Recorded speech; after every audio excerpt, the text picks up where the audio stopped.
Good evening to you and good evening viewers. I'm the General Secretary of Uganda Technical and Vocational Trainers Union.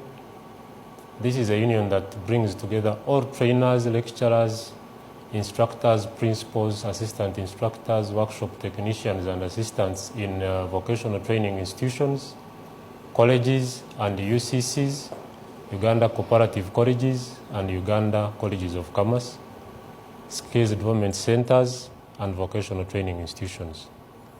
We made a painful decision as the National Executive Committee of the Union because we had very many grievances with the government through the Public Service Ministry and Ministry of Education. We started engaging government right away from November last year and up to May this year when we wrote a notice of industrial action giving a 90 days ultimatum according to the law. From the time we wrote to the Ministry of Public Service up to the 72nd day, that's when they replied our letter and invited us for a meeting where we met them with the Ministry of Education officials. And one of the things that we are putting up is about salaries. Here we are not talking about increment, we are talking about reinstatement. Because trainers under fashion and design were given science scale as other trainers right off from 2021. But we were disturbed last year, November, when a document came from Public Service Ministry by the Permanent Secretary telling the town clerks and cows that fashion and design trainers are non-science. So that reclassification has brought us to this point. Two, we have many trainers in Uganda Cooperative Colleges and Uganda Colleges of Commerce. When enhancement was made, it was made for only scientists, but these people were not enhanced. We are also bringing this issue on board.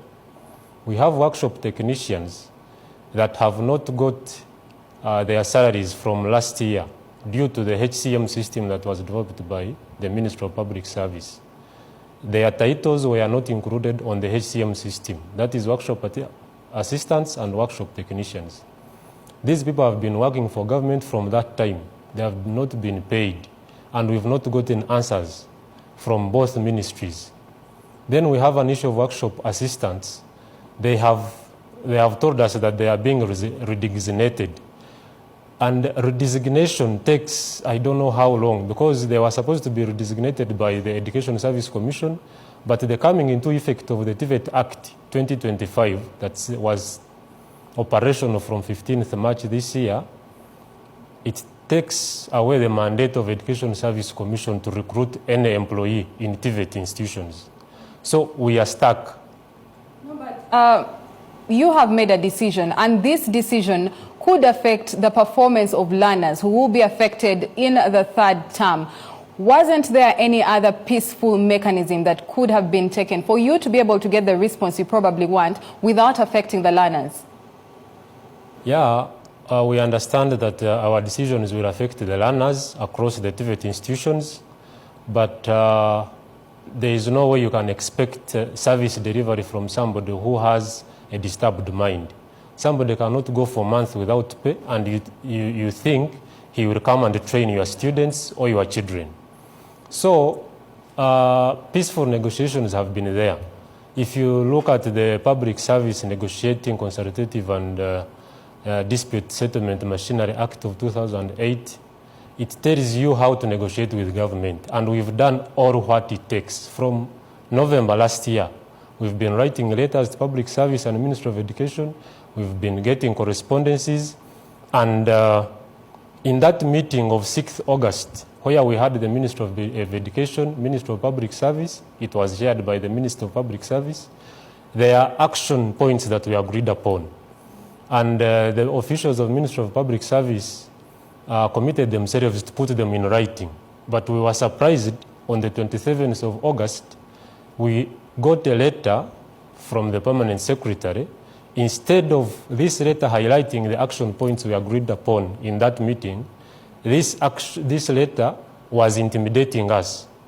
so that we should call off the industrial action, we should do this and that. But for us, we thought that it would come with solutions the way we agreed in that meeting. So it is a painful decision. It will affect our learners, it will affect our young people, but let the government come out clearly on these matters. There are very many matters, but we are just bringing out the major ones. Let the government come out clearly and sort out these issues so that trainers can go back to these institutions and train our Ugandans. Thank you very much, NOBERT, for joining us, and we wish you the best in your action. And now moving on, in a bid to boost blood collection efforts and raise awareness about a sickle cell disease and mental health, several Rotaract clubs gathered at Makerere University Business School for a blood donation drive. Evelyn Nakakande, president of Rotaract Club of Hope Kansanga, noted that the initiative, which attracted students, Rotaractors and community members, is vital in addressing the persistent blood shortages at national blood banks. Rotary clubs of Kampala City, Hope Kansanga, Chitante,